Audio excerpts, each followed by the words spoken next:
Hello everyone, welcome back to code meal. So இந்த வீடியோவில் நீங்கள் என்ன பார்க்க போகிறோன்னா, டேட்டா ஸ்ட்ரக்சர் அல்காரிதம் சீரிஸில் பிரெத் ஃபர்ஸ்ட் சர்ச், அதாவது பிஎஃப்எஸ் கான்செப்ட் தான் பார்க்க போகிறோம். நம்ம போன வீடியோவில் வந்து டிஎஃப்எஸ் பார்த்துருந்தோம், அதாவது டெப்த் பேஸ் பண்ணி நம்ம டிராவர்சல் பார்த்துருந்தோம். இந்த வீடியோவில் வந்து பிஎஃப்எஸ் பற்றி பார்க்க போகிறோம். ஸோ டேரெக்டாக நம்ம கான்செப்ட்குள்ளே என்டர் ஆகிடலாம். ஸோ பிஎஃப்எஸ் இதோட மீனிங் வந்து இதை படிக்கும் போதே உங்களுக்கு புரியும்னு நினைக்கிறேன். நம்ம டிஎஃப்எஸ்ல வந்து ட்ரீயை டிராவர்ஸ் பண்ணும்போது டெப்த்தை பேஸ் பண்ணி போயிருப்போம், பட் பிஎஃப்எஸ்ல வந்து பிரெத்தை பேஸ் பண்ணி போவோம், அவ்வளவுதான். ஸோ இதுதான் வந்து அதுக்கு இதுக்கும் உள்ள மெயின் டிஃபரன்ஸ். அதே மாதிரி இந்த பிஎஃப்எஸ்க்கு வந்து இன்னொரு நேம் இருக்கு, அதுக்கு பேர் வந்து level order search or level order டிராவர்சல்னு சொல்லுவாங்க. இது ஏன் இதுக்கு பேர் வந்து லெவல் ஆர்டர் டிராவர்சல் சொல்லி நான் உங்களுக்கு எக்ஸ்பிளைன் பண்ணும்போது ஈஸியா புரிஞ்சிடும். பட் இதுக்கு இன்னொரு நேம் வந்து லெவல் ஆர்டர் சர்ச்னு சொல்லி ஞாபகம் வச்சுக்கோங்க, or level order traversal. So first வந்து பிஎஃப்எஸ்ல வந்து எப்படி நம்ம ட்ரீயை டிராவர்ஸ் பண்ணுவோம், அதாவது நம்ம விசிட் பண்ணக்கூடிய ஆர்டர் வந்து எதை பேஸ் பண்ணி இருக்குன்னு சொல்லி நான் ஃபர்ஸ்ட் எக்ஸ்பிளைன் பண்றேன், உங்களுக்கு புரியுதான்னு பாருங்க.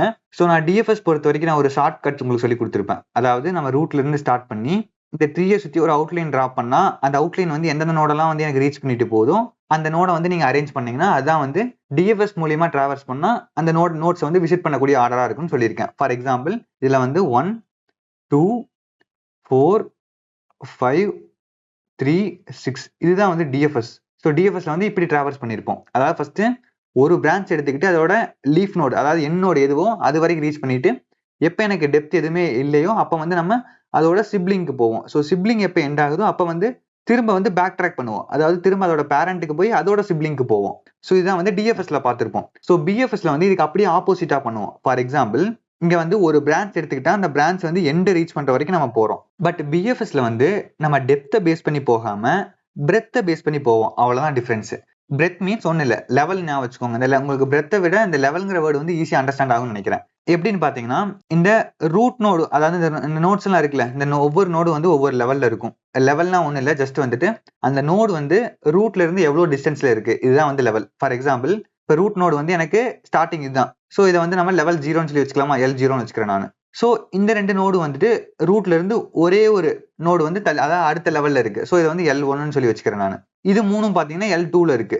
இது ஏன் இப்படி L1 L2 L3 L0ன்னு சொல்லி உங்களுக்கு சொல்றேன்னு சொல்லி புரியும் நினைக்கிறேன். அதாவது லெவல்னா ஒன்றும் இல்லை, அந்த நோடு வந்து ரூட்ல இருந்து எவ்வளவு டிஸ்டன்ஸ்ல இருக்கு, அவ்வளவுதான். ஸோ இந்த பிஎஃப்எஸ் பொறுத்த வரைக்கும் இந்த லெவல் பை லெவலா வந்து நம்ம டிராவர்ஸ் பண்ணா அதான் வந்து பிஎஃப்எஸ், அவ்வளவுதான். ஃபார் எக்ஸாம்பிள் ஃபர்ஸ்ட் வந்து இந்த L0 இருக்க எல்லா நோடையும் ஃபர்ஸ்ட் விசிட் பண்ணணும். விசிட் பண்றப்ப வந்து லெஃப்ட் டு ரைட் தான் போகணும், ஞாபகம் வச்சுக்கோங்க, ரைட் டு லெஃப்ட் வரக்கூடாது. அதே மாதிரி L0 முடிச்சதுக்கப்புறம் L1க்கு போகணும், L1 முடிச்சதுக்கப்புறம் L2க்கு போகணும். ஸோ அப்போ எனக்கு இப்போ நீங்க டக்குன்னு சொல்லுங்க பார்க்கலாம், இப்போ எப்படி நம்ம இதை டிராவர்ஸ் பண்ணணும்னு சொல்லிட்டு. ஃபர்ஸ்ட் வந்து L0ல 1 மட்டும் இருக்கு, நெக்ஸ்ட் L1ல வந்து 2 3 இருக்கு, நெக்ஸ்ட் L3ல வந்து L2ல வந்துட்டு 4 5 6.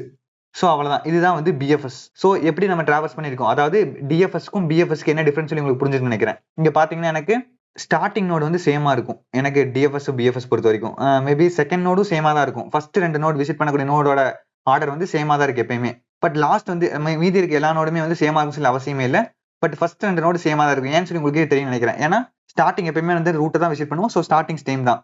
அதே மாதிரி நம்ம டெப்த்ல வந்துட்டு அதுக்கு அடுத்த லெவல்ல உள்ள ஃபர்ஸ்ட் நோட தான் வந்து நம்ம எடுப்போம். ஸோ அதே மாதிரி தான் பிரெத்லயும் வந்து அதுக்கு அடுத்த லெவல்ல உள்ள ஃபர்ஸ்ட் தான் எடுக்க போறோம். ஸோ ஃபர்ஸ்ட் ரெண்டு நோட விசிட் பண்ணக்கூடிய ஆர்டர் வந்து சேமா இருக்கும், மீதி எல்லாம் டிஃபரெண்டா இருக்கும், அவ்வளவுதான். ஸோ இப்போ உங்களுக்கு புரிஞ்சுக்க நினைக்கிறேன் பிஎஃப்எஸ்க்கும் டிஎஃப்எஸ்க்கு என்ன டிஃபரன்ஸ் சொல்லிட்டு. ஸோ நீங்க பிஎஃப்எஸ் ஞாபகம் வச்சுக்கோனா level order search level order traversal ஞாபகம் வச்சுக்கோங்க, லெவலை பேஸ் பண்ணி போகணும், அவ்வளவுதான். ஸோ பிஎஃப்எஸ்னா அவ்வளவுதான். தியரட்டிக்கலா உங்களுக்கு இப்போ புரிஞ்சிருக்கு நினைக்கிறேன். இது அப்படியே நம்ம இம்ப்ளிமெண்ட் பண்ண ஸ்டார்ட் பண்ணுவோம். ஸோ இம்ப்ளிமெண்டேஷனை பொறுத்த வரைக்கும் நம்ம டிஎஃப்எஸ்ல வந்து ரிகர்சிவ் ஆப்ரேஷன் யூஸ் பண்ணிருப்போம். ஏன் நம்ம ரிகர்சிவ் ஆப்ரேஷன் யூஸ் பண்ணோம்னா நம்ம டெப்த்தை பேஸ் பண்ணி நம்ம டிராவர்ஸ் பண்றோம். ஸோ டெப்த்தை பேஸ் பண்றப்ப எனக்கு ஸ்டார்டிங் லெவல்ல இருந்து எண்ட் லெவல் வரைக்கும் இருக்கக்கூடிய ஒரே பிரான்ச் வந்து நம்ம ஃபர்ஸ்ட் நம்ம டிராவர்ஸ் பண்றோம். ஸோ ஒன்ஸ் நம்ம கடைசி லெவலை வந்து ரீச் பண்ண உடனே, லெவல்னா உங்களுக்கு புரியும் நினைக்கிறேன். ஸோ லெவலை ரீச் பண்ண உடனே திரும்ப எனக்கு அதே லெவலில் இருக்கக்கூடிய அடுத்த நோட்ஸ் எல்லாம் வந்து விசிட் பண்ணுவோம். அதே லெவலில் இருக்கணும், அதே மாதிரி சேம் பேரண்ட்ல இருக்கும், ஞாபகம் வச்சுக்கோங்க. இங்க அப்படி இல்லை, எனக்கு எந்த இது வந்து வேற வேற பேரண்டா இருந்தாலும் பரவாயில்ல, பட் லெவல் சேமா இருந்தா போதும். பிஎஃப்எஸ்ல நான் இங்க சொன்னேன்ல, இப்போ 6 பாத்தீங்கன்னா இதோட பேரண்ட் வந்து 3, பட் இதோட இந்த ரெண்டோட பேரண்ட் வந்து 2. ஸோ பட் வந்து எனக்கு இங்க வந்து பேரண்ட் வந்து எனக்கு சேமா இருக்குன்னு சொல்லி அவசியம் இல்லை. எனக்கு சேம் லெவல்ல இருந்தா போதும், நம்ம அது எல்லாத்தையும் வந்து ஒரே ஆர்டர்ல வந்து டிராவர்ஸ் பண்ணிடலாம். பட் நான் டெப்த்ல என்ன பண்ணிருப்போம், நம்ம ஒன்ஸ் நம்ம டெப்த் ரீச் பண்ண உடனே அதோட சிப்ளிங், அதாவது ரெண்டு இந்த பேரண்ட் வந்து இந்த எந்தெந்த சைட்ல வந்து காமன் பேரண்ட் வந்து ஷேர் பண்ணதோ அதை மட்டும் விசிட் பண்ணிட்டு திரும்ப எனக்கு பேக் ட்ராக் பண்ணிருப்போம். பேக் ட்ராக்னா என்ன, திரும்ப எனக்கு ப்ரீவியஸ் நோடுக்கு வந்து நம்ம போவோம். பட் நம்ம இங்க பிஎஃப்எஸ்ல என்ன பண்றோம், ஒரு லெவலை வந்து ரீச் பண்ணி நம்ம கிராஸ் பண்ணி வந்த உடனே திரும்ப நம்ம ப்ரீவியஸ் லெவலுக்குலாம் போக தேவையில்லை. ஏன்னா நம்ம லெவல் பை லெவலா தான் பாக்குறோம். இந்த லெவல் முடிச்சுன்னா அடுத்த லெவலுக்கு வர்றோம். ஸோ எனக்கு திரும்ப ப்ரீவியஸ் லெவலுக்கு போகக்கூடிய சுச்சுவேஷன் இல்லை. பட் டெப்த்ல வந்து எனக்கு ப்ரீவியஸ் லெவலுக்கு போகக்கூடிய சுச்சுவேஷன் இருந்தது. ஸோ இதனால தான் வந்து நம்ம ரிகர்சிவ் அப்ரோச் சூஸ் பண்ணோம். ஏன் அப்படின்னு பார்த்தீங்கன்னா, ரிகர்சிவ்ல வந்து நான் உங்களுக்கு சொல்லி கொடுத்துருக்கேன். கால் ஸ்டாக்னு ஒன்று இருக்குன்னு சொல்லிட்டு, அதாவது ஸ்டாக் மெமரி ஒன்று இருக்கும். எப்பப்பெல்லாம் வந்து எனக்கு அந்த எக்ஸிகியூஷன் வந்து ஒரு இடத்துல இருந்து இன்னொரு இடத்துக்கு எனக்கு மூவ் ஆகுதோ, அப்ப எனக்கு ஒரு ஸ்டாக் மெமரியில ஒரு எக்ஸிகியூஷன் ஆட் ஆகும். ஸோ அந்த எக்ஸிகியூஷன் எனக்கு எப்ப ஸ்டாப் ஆகுதோ எனக்கு அது வரைக்கும் அந்த ஸ்டாக் மெமரியிலே தான் இருக்கும். அடுத்த ரிகர்சிவ் கால் வந்து எனக்கு எண்ட் ஆனதுக்கு அப்புறம் திரும்ப எனக்கு எப்ப இங்க ப்ரீவியஸ் லெவல் ரீச் பண்ணுதோ எனக்கு அப்பதான் வந்து எனக்கு அந்த எக்ஸிகியூஷன் வந்து கம்ப்ளீட் ஆகும்னு சொல்லியிருக்கேன். உங்களுக்கு வந்து டிஎஃப்எஸ் வந்து போன வீடியோல தெளிவா சொல்லி கொடுத்துருப்பேன். உங்களுக்கு அது பார்த்துருந்தா கண்டிப்பா புரிஞ்சிருக்கும். ஸோ டிஎஃப்எஸ் பொறுத்த வரைக்கும் ரிகர்சிவ் வந்து ஈஸியா இருக்கும். ஏன்னு பாத்தீங்கன்னா இந்த ஸ்டாக் மெமரி யூஸ் பண்றதுனால.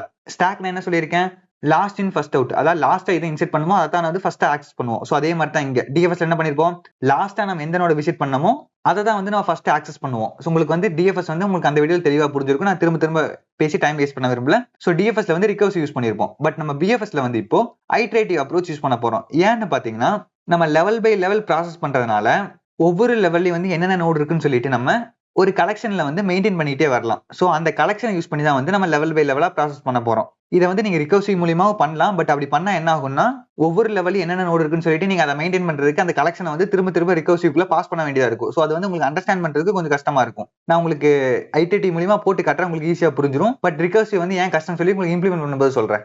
ஸோ சிம்பிளா சொல்றேன் பாருங்க, எப்படி இம்ப்ளிமெண்ட் பண்ண போறோம்னா ஜஸ்ட் வந்துட்டு ஒவ்வொரு லெவல்ல இருக்கக்கூடிய நோட்ஸை வந்து ஒரு கலெக்ஷன்ல வந்து மெயின்டைன் பண்ணிக்க போறோம். ஸோ அந்த கலெக்ஷன்ல இருக்கக்கூடிய நோட்ஸ் தான் எடுத்து திரும்ப நம்ம விசிட் பண்ண போறோம். ஃபார் எக்ஸாம்பிள் இப்போ நான் வந்து ஒரு லிஸ்ட் கிரியேட் பண்ணிக்கிறேன். நம்ம இங்க நார்மலா வந்து கியூ தான் யூஸ் பண்ணுவோம். பட் இப்போதைக்கு நான் லிஸ்ட் மட்டும் உங்களுக்கு வச்சு உங்களுக்கு சொல்லி தரேன். ஃபர்ஸ்ட் எடுத்தோடனே வந்து நம்ம ரூட்டை தான் விசிட் பண்ண போறோம். நான் ரூட்டை வந்து நான் ஆட் பண்ணிக்கிறேன் இப்போ.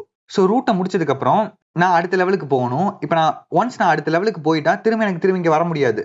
ஏன்னா நம்ம இந்த இடத்துல வந்து ரிகர்சிவ் யூஸ் பண்ண போறது இல்ல. சோ நான் திரும்ப வந்து இங்க வராமையே இந்த லெவல் இருக்கக்கூடிய எல்லாத்தையும் நான் கண்டுபிடிக்கணும். அப்ப நான் என்ன பண்றேன், ப்ரீவியஸ் லெவல்ல இருக்கும்போதே அதுக்கு அடுத்த லெவல்ல இருக்கக்கூடிய எல்லா நோட்ஸையும் நான் எடுக்க முடியும். ஏன் எடுக்க முடியும் உங்களுக்கு தெரியும்ல, ஏன்னா வந்து இந்த சில்ட்ரன் எல்லாமே வந்து இந்த பேரண்டோட சில்ட்ரன் தான், அதான் இந்த நோட்ஸ் எல்லாமே.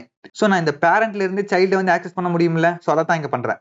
சோ நான் ஒன்ஸ் நான் விசிட் பண்ண உடனே இதோட சைல்டு எல்லாத்தையும் எடுத்து நான் இந்த லிஸ்ட்ல வந்து ஆட் பண்ணிக்க போறேன், கலெக்ஷன்ல ஆட் பண்ணிக்க போறேன்.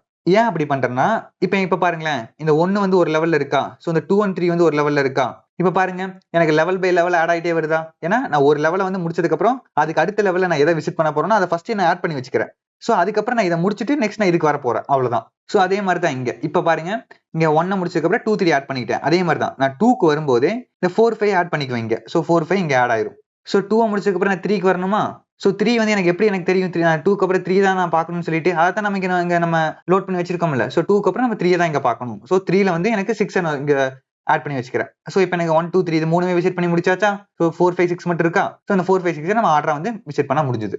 சோ சிம்பிளா சொல்ல பாருங்க, ஜஸ்ட் நம்ம லெவல் பை லெவலா ப்ராசஸ் பண்ண போறோம். சோ அதே மாதிரி ஒரு லெவலை வந்து நம்ம ஒரு லெவல்ல இருந்து அடுத்த லெவலுக்கு போறதுக்கு முன்னாடியே அடுத்த லெவல்ல உள்ள நோட்ஸ் எல்லாத்தையும் வந்து ஒரு மெமரியில ஸ்டோர் பண்ணி வச்சுக்க போறோம். சோ அந்த மெமரியில இருந்தா எடுத்து நம்ம அடுத்து என்ன நோட விசிட் பண்ணணும்னு சொல்லிட்டு யூஸ் பண்ணிக்க போறோம். சரியா? ஓகே, இப்போ நான் உங்களுக்கு இம்ப்ளிமெண்ட் பண்ணி காட்டுறேன், உங்களுக்கு ஈஸியா புரிஞ்சிடும் பாருங்க. ஓகே, இது வந்து நம்ம போன வீடியோல போட்ட டிஎஃப்எஸ் கான்செப்ட். நான் இதை வந்து மினிமைஸ் பண்ணிக்கிறேன். இங்க வந்து இப்போ நம்ம பிஎஃப்எஸ் போடுவோம். டெஃப் பிஎஃப்எஸ் இங்க வந்து எனக்கு ஸ்டார்டிங் நோட வந்து பாஸ் பண்ணணும். ஃபார் எக்ஸாம்பிள் இங்க நம்ம ரூட் தான் பாஸ் பண்ண போறோம். சோ நம்ம எதுக்கு வந்து நம்ம நோட வந்து இங்க யூஸ் பண்ணிக்கிறோம், ஒன்றும் பிரச்சனை இல்லை. ஓகே, இப்போ வந்துட்டு நான் வந்து ஒரு கலெக்ஷன் சொல்லி சொன்னா அந்த கலெக்ஷன்ல இருந்தா நம்ம எடுத்து நம்ம விசிட் பண்ண போறோம்னு சொல்லிட்டு, சோ அந்த கலெக்ஷனை வந்துட்டு நான் வந்து ஒரு நேம் வச்சுக்கிறேன், டு பி விசிட்டட்னு சொல்லிட்டு. அதாவது இதுக்கப்புறம் என்னென்னத்தை விசிட் பண்ணணும் அப்படிங்கிற ஒரு நோட்ஸை தான் வந்து நான் ஒரு கலெக்ஷனா ஸ்டோர் பண்ணிக்க போறேன். இது புரியுதான்னு பாருங்க. இது ஆக்சுவலா வந்து கியூவா தான் யூஸ் பண்ணுவோம். ஏன் கியூவா யூஸ் பண்றோம்னா இங்க ஃபர்ஸ்ட் நம்ம எதை இன்செர்ட் பண்றோமோ அதை தான் ஃபர்ஸ்ட் ஆக்சஸ் பண்ணுவோம். நான் உங்களுக்கு இதை இம்ப்ளிமெண்ட் பண்ணும்போது உங்களுக்கு புரியும் பாருங்களேன். இப்போ நம்ம ஃபர்ஸ்ட் நம்ம எதை விசிட் பண்ணணும், இங்க நம்ம என்ன நோட பாஸ் பண்ணிருக்கோம் அதை தான் விசிட் பண்ணணும். ஸோ இங்க ஆட் பண்ணிக்கிறேன் நான். அதாவது இங்க அப்சல்யூட்டா வந்து இங்க ரூட் நோடு தான் வரப்போகுது. நம்ம ரூட் நோடு தான் வந்து டாப் லெவல்ல இருக்க போகுது, ஃபர்ஸ்ட் லெவல்ல இருக்க போகுது. ஸோ அந்த லெவல்ல இருக்கக்கூடியதை வந்து நான் எடுத்த உடனே இதில் ஆட் பண்ணிக்கிறேன். நான் சொன்னேன்ல ப்ரீவியஸ் லெவல்ல இருந்துகிட்டே அடுத்த லெவலில் நான் ஆட் பண்ணணும்னு சொல்லிட்டு, அதே மாதிரி தான் நான் ஒரு லெவலை ரீச் பண்றதுக்கு முன்னாடியே அதுக்கு அடுத்த லெவலில் உள்ளதை நான் வந்து ஸ்டோர் பண்ணி வச்சுக்கணும். ஸோ நான் ரூட்டை விசிட் பண்றதுக்கு முன்னாடியே நான் அதை வந்து இங்க ஸ்டோர் பண்ணி வச்சுக்கிறேன். சரியா? அவ்வளவுதான். ஸோ ஸ்டோர் பண்ணி வச்சுட்டு நெக்ஸ்ட் நான் என்ன பண்ணணும், இதை வந்து விசிட் பண்ணணும். ஸோ நான் விசிட் பண்றதுக்கு என்ன பண்றேன், பிரிண்ட் இதுக்குள்ள இருக்க ஃபர்ஸ்ட் நோட தான் எடுக்கணும். ஸோ இதுக்குள்ள இருக்க ஃபர்ஸ்ட் நோட எப்படி எடுக்கலாம் நம்ம, நான் இங்க வந்துட்டு விசிட் நோட்னு சொல்லி போட்டுக்கிறேன். விசிட்னு போட்டு டு பி விசிட்டர்ல இருந்து பாப் போட்டுக்கிறேன். பாப்ல 0 பாஸ் பண்ணிக்கிறேன். இந்த பாப் ஆபரேஷன் என்ன பண்ணும், ஜஸ்ட் இந்த லிஸ்ட்ல கலெக்ஷன்ல இருக்கக்கூடிய லாஸ்ட் எலமெண்ட்டை ரிமூவ் பண்ணி எனக்கு அவுட்புட் தரும். பட் நான் இங்க ஒரு இண்டெக்ஸை பாஸ் பண்ணா அந்த இண்டெக்ஸ்ல இருக்கக்கூடிய எலமெண்ட்டை ரிமூவ் பண்ணி கொடுக்கும். ஸோ இந்த இடத்துல வந்து எனக்கு ஸ்டார்டிங் எலமெண்ட் தான் வேணும். ஸோ அதனால 0 பாஸ் பண்ணா எனக்கு ஸ்டார்டிங் இண்டெக்ஸ் 0 தான் இருக்கும். ஸோ எனக்கு 0th இண்டெக்ஸ்ல இருக்கக்கூடிய நோட வந்து எனக்கு ரிமூவ் பண்ணி இந்த விசிட்ல ஸ்டோர் பண்ணிடும். ஸோ இப்போ என்ன பண்றேன், இந்த விசிட்டை தான் வந்து இப்போ நான் விசிட் பண்ண போறேன். விசிட் பண்றேன்னா ஜஸ்ட் நம்ம பிரிண்ட் பண்ணுவோமா. ஸோ விசிட் டாட் வேல்யூ, அதாவது இந்த வேல்யூ வந்து இந்த வேரியபிள்ல ஸ்டோர் ஆயிருக்கும். ஸோ விசிட் பண்ணி முடிச்சாச்சு. விசிட் பண்ணி முடிச்ச உடனே என்ன பண்ணணும், நான் அடுத்த லெவலுக்கு போறதுக்கு முன்னாடியே நான் அடுத்த லெவல்ல இருக்கக்கூடிய எல்லா நோட்ஸையும் நான் இதுல ஆட் பண்ணணும். ஸோ என்ன பண்றேன் நான் for child in visit dot அந்த விசிட் பண்ண நோட்ல இருக்கக்கூடிய சில்ட்ரன் எல்லாத்தையும் எடுத்துக்கிறேன். சாரி சில்ட்ரன் இது எல்லாத்தையும் எடுத்து நான் இதில் ஆட் பண்ணிக்கிறேன். So to be visited dot up and இதுக்குள்ள சைல்டு ஆட் பண்ணிக்கிறேன். இது புரியுதான்னு பாருங்க. லெவல் பை லெவலாக ப்ராசஸ் பண்ண போகிறோம். ஸோ ஃபர்ஸ்ட் டாப் லெவல் என்ன இருக்கு, எனக்கு ரூட் இருக்கும். ரூட் வந்து ஃபர்ஸ்டே நம்ம ஆட் பண்ணி வச்சுக்கிறோம். ஸோ ஃபர்ஸ்ட் எடுத்தோடனே வந்து ரூட்டை ரிமூவ் பண்ணி அதை விசிட் பண்ணுறோம். ரூட்டை முடிச்ச உடனே ரூட்டை விசிட் பண்ணி முடிச்ச உடனே நான் அடுத்த லெவலுக்கு போகாம ரூட்ல இருந்துகிட்டே ரூட்டுக்கு அப்புறம் உள்ள நோடெல்லாம் எடுத்து இதில் இன்செர்ட் பண்ணிக்கிறேன். அப்போ என்ன ஆகும், எனக்கு எடுத்த உடனே வந்து இந்த நோடு வந்து ரிமூவ் ஆயிடும். இப்போ எனக்கு எம்டியா இருக்க மாதிரி அர்த்தம். ஸோ அந்த 1 ரிமூவ் பண்ணிட்டு நான் 2 and 3 வந்து ஆட் பண்ணிக்கிறேன். அவ்வளவுதான். ஏன்னா வந்து 1க்கு அப்புறம் அடுத்த லெவல்ல உள்ளது 2 and 3 தான். அப்ப 2 and 3 எப்படி எனக்கு தெரியும் அடுத்த லெவல்ல உள்ளதுன்னு சொல்லிட்டு இந்த விசிட் பண்ற நோடுக்கு அடுத்த அதாவது சில்ட்ரன் எல்லாமே வந்து அடுத்த லெவல்ல இருக்கிறது தான். அப்ப நான் அந்த சில்ட்ரன் எல்லாம் எடுத்து இதுல ஆட் பண்ணிக்கிறேன். அவ்வளவுதான். ஸோ இப்படி பண்ணா எனக்கு என்ன ஆகும், ரூட் நோடுக்கு வந்து இது ஒர்க் ஆகும். அதே மாதிரி ரூட்டுக்கு அப்புறம் உள்ள சில்ட்ரனுக்கு ஒர்க் ஆகும். பட் சில்ட்ரனுக்கு அப்புறம் உள்ள நோடெல்லாம் எனக்கு எப்படி ஒர்க் ஆகும், எனக்கு திரும்ப திரும்ப ரன் ஆகிட்டே இருக்கணும்ல. ஸோ அதனால என்ன பண்றேன், இந்த இடத்துல ஒரு வைல் லூப் யூஸ் பண்ணிக்கிறேன். வைல் இந்த டு பி விசிட்டட் வந்து எனக்கு எப்ப எம்டி ஆகுதோ அது வரைக்கும் நான் திரும்ப திரும்ப பண்ணணும். ஸோ லென் ஆஃப் இது வந்து கிரேட்டர் தன் 0வா இருக்கணும். அவ்வளவுதான். இது ஏன் கிரேட்டர் தன் 0னா, இப்ப இங்க பாருங்களேன், எனக்கு ஸ்டார்டிங்ல வந்துட்டு இதுல ரிமூவ் பண்ணிக்கிறேன். ஸ்டார்டிங்ல வந்துட்டு எனக்கு 1 மட்டும் தான் இருக்குது இதுல. ஓகே, நான் 1 ரிமூவ் பண்ணிட்டேன். ஸோ 1 எனக்கு ரிமூவ் ஆயிடும். ரிமூவ் ஆகி எனக்கு இந்த விசிட்ங்கிற ஒரு வேல்யூல ஸ்டோர் ஆயிடும். Visit equal to 1. So 1 visit பண்ணி முடிச்சுட்டு இந்த 2 and 3 ஆட் பண்ணிக்கிறேன் நான். ஓகே, இப்போ எனக்கு இதுல 1 ரிமூவ் ஆயிடுச்சு. இப்போ 2 and 3 மட்டும் தான் இருக்கு. இப்போ நான் 2 and 3 விசிட் பண்ணணும்ல. ஸோ 2 and 3 விசிட் பண்றதுக்கு என்ன பண்றேன், மறுபடியும் இதுல கூட ஃபர்ஸ்ட் எலிமெண்ட் ரிமூவ் பண்றேன். அப்போ எனக்கு விசிட்ல வந்து திரும்ப வந்து எனக்கு 2 ஆட் ஆயிரும் இங்க. எனக்கு இது ரிமூவ் ஆயிட்டானா. இப்போ 2 வந்துருச்சு. 2 விசிட் பண்ணிட்டு 2ஓட சில்ட்ரன்லாம் எடுத்து இங்க ஆட் பண்ணணும். ஸோ 4 5. இப்போ 2 முடிஞ்சது. நெக்ஸ்ட் வந்து 3 மறுபடியும் ரிமூவ் பண்றேன். ஸோ 3 இங்க ஆட் ஆகும். ஸோ 3 விசிட் பண்ணிட்டு அதோட சில்ட்ரன் 6 எடுத்துக்கிறேன். 6 எடுத்து இங்க ஆட் பண்ணிக்கிறேன். இப்போ பாருங்க 2 and 3 முடிஞ்சு அதோட 4 5 6 ஆட் ஆயிடுச்சா. அதாவது ஒரு லெவல் முடிச்ச உடனே அதுக்கு அடுத்த லெவல்ல உள்ளது ஆட்டோமேட்டிக்கா இங்க ஆட் ஆயிடுச்சு பாருங்க. ஏன் ஆட் ஆகுது, நம்ம அந்த லெவல்ல இருக்கும்போதே அதுக்கு அடுத்த லெவல்ல உள்ளதெல்லாம் நம்ம ஆட் பண்றோம். ஸோ அதுக்காக தான் நம்ம அந்த டு பி விசிட்னு சொல்லி ஒரு கலெக்ஷன் வந்து மெயின்டைன் பண்ணிட்டு வர்றோம். ஸோ இப்போ எனக்கு அடுத்து நம்ம 4 வந்து விசிட் பண்ணுவோம். ஸோ 4 முடிஞ்சதுக்கு அப்புறம் 4க்கு அப்புறம் சில்ட்ரன் எதுவுமே இல்லை. ஸோ இங்க எதுவுமே ஆட் ஆகாது. அதே மாதிரி 5க்கும் எதுவும் இல்லை, 6க்கு எதுவும் இல்லை. ஸோ ஒவ்வொரு விசிட் பண்ண ரிமூவ் பண்ணி விசிட் பண்ணுவோம். ஸோ எனக்கு இந்த லிஸ்ட் வந்து எம்டி ஆயிடும். ஸோ எப்போ வந்து இந்த லிஸ்ட் எம்டி ஆகுதோ அது வரைக்கும் நான் திரும்ப இந்த ஆபரேஷன் பண்ணிட்டே இருக்கணும். ரிமூவ் பண்ணணும், அந்த சில்ட்ரன் வந்து ஆட் பண்ணணும், ரிமூவ் பண்ணணும், விசிட் பண்ணணும், அதுக்கப்புறம் ஆட் பண்ணணும். ஸோ அதான் இங்க பண்றேன். ரிமூவ் பண்றேன், விசிட் பண்றேன், அதுக்கப்புறம் சில்ட்ரன் ஆட் பண்றேன். அவ்வளவுதான். இது வந்து எனக்கு எது வரைக்கும் பண்ணணும், இது ரிமூவ் எம்டி ஆகிற வரைக்கும். இதை வந்து நீங்க ஷார்ட் ஃபார்ம்ல போடலாம்.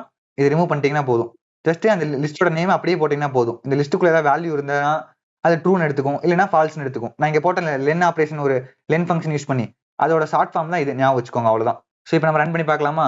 இங்க வந்து tree.dfs போல bfs போடலாம். ஓகே, நான் ரன் பண்றேன். ஸோ இப்போ பாருங்க 1 2 3 4 5 6 அதே ஆர்டர் வந்திருக்கான்னு பார்க்கலாம். இதான் நம்மளோட bfs. ஸோ 1 2 3 4 5 6 கரெக்டாக வந்திருக்கு. இதே நம்ம dfsக்கு பார்ப்போம். எப்படி காப்பி பண்ணிக்கிறேன், dfs. ஓகே, ரன் பண்றேன். இதை விட்டுருங்க. இங்க இருந்து 1 2 4 5 3 6. ஓகே, 1 2 4 5 3 6 கரெக்டா இருக்கா. ஸோ இதுதான் டிஎஃப்எஸ்க்கும் பிஎஃப்எஸ்க்கும் இதுதான் மெயினான டிஃபரன்ஸ். இப்போ இந்த இடத்துல வந்துட்டு நான் இங்க ரிகர்சிவ் அப்ரோச் யூஸ் பண்ணல. அதாவது திரும்ப இதே ஃபங்க்ஷனை கால் பண்ணல. அதுக்கு பதிலாக இந்த வைல் லூப் யூஸ் பண்ணிருக்கேன். அதாவது ஐடரேட்டிவ் ஃபங்க்ஷன் யூஸ் பண்ணிருக்கேன். இப்போ இதே இந்த ரிகர்சிவ் யூஸ் பண்ணா என்ன பண்ணணும்னா, இந்த டு பி விசிட்னு சொல்லி ஒரு கலெக்ஷன் இருக்குல்ல, இந்த கலெக்ஷன் வந்து ஒவ்வொரு வாட்டி நீங்க பாஸ் பண்ற மாதிரி இருக்கும். ஏன்னா ஒரு லெவலுக்கு அப்புறம் அடுத்த லெவலில் நான் எதை விசிட் பண்ணணும்னு சொல்லி எனக்கு தெரியாது ஒவ்வொரு லெவல்லையும்.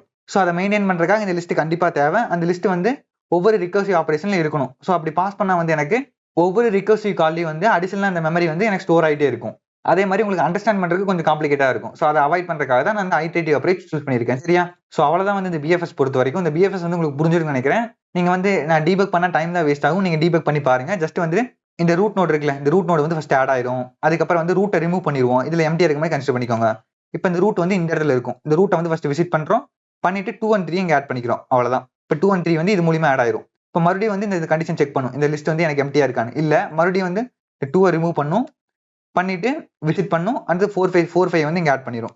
இப்படி ஆட் ஆயிரும். நெக்ஸ்ட் வந்து திரும்ப எனக்கு எம்டியா இருக்கான்னு பார்க்க எம்டியா இருக்காது. ஸோ 3 ரிமூவ் பண்ணும், நெக்ஸ்ட் 3 விசிட் பண்ணிட்டு 6 ஆட் பண்ணிரும் இந்த இடத்துல. இதே அடுத்து வந்து 4 அடுத்து 5 ஒவ்வொன்றா அப்படி செக் பண்ணி எனக்கு 4க்கு அப்புறம் ஏதாவது இருந்தால் மறுபடியும் ஆட் பண்ணிட்டே இருக்கும். எனக்கு எப்போ வந்து இந்த லிஸ்ட் ஃபுல்லா எம்டி ஆகுதோ அது வரைக்கும் எனக்கு ரன் ஆகிட்டே இருக்கும். எனக்கு கண்டிப்பா வந்து ஏதோ ஒரு கேஸ்ல வந்து இந்த லிஸ்ட் வந்து கண்டிப்பா எம்டி ஆகும். ஏன்னா வந்து இந்த ட்ரீ வந்து ஏதோ ஒரு பாயிண்ட்ல வந்து எண்ட் ஆகும்ல, அதுக்கு அடுத்த லெவல் எதுவுமே இல்லாம போகும்ல. ஸோ அந்த இடத்துல எனக்கு எண்ட் ஆயிடும். சரியா. ஸோ அவ்வளவுதான் வந்து டிஎஃப்எஸ் பிஎஃப்எஸ் கான்செப்ட். இந்த பிஎஃப்எஸ் கான்செப்ட் வந்து உங்களுக்கு புரிஞ்சிருக்குன்னு நினைக்கிறேன். நம்ம இதுக்கப்புறம் சால்வ் பண்ணக்கூடிய ப்ராப்ளம்ஸ் எல்லாமே வந்து இந்த பிஎஃப்எஸ் பேஸ் பண்ணி, அதாவது பிஎஃப்எஸ் பேஸ் பண்ணி இருக்கும். ஸோ இது ரெண்டையும் வந்து நீங்க நல்லா அண்டர்ஸ்டாண்ட் பண்ணிக்கோங்க. ஸோ அவ்வளவுதான் இந்த வீடியோ பொறுத்த வரைக்கும். இதுல சொல்லி கொடுத்த கான்செப்ட் வந்து உங்களுக்கு புரிஞ்சிருக்குன்னு நினைக்கிறேன். புரியலைன்னா வந்துட்டு இந்த கோடை வச்சு நீங்க டீபக் பண்ணி பாருங்க, உங்களுக்கு கண்டிப்பா புரிஞ்சிடும். ஸோ இதே மாதிரி ஒரு நெக்ஸ்ட் வீடியோவில் பார்க்குற வரைக்கும் good bye friends, have nice day.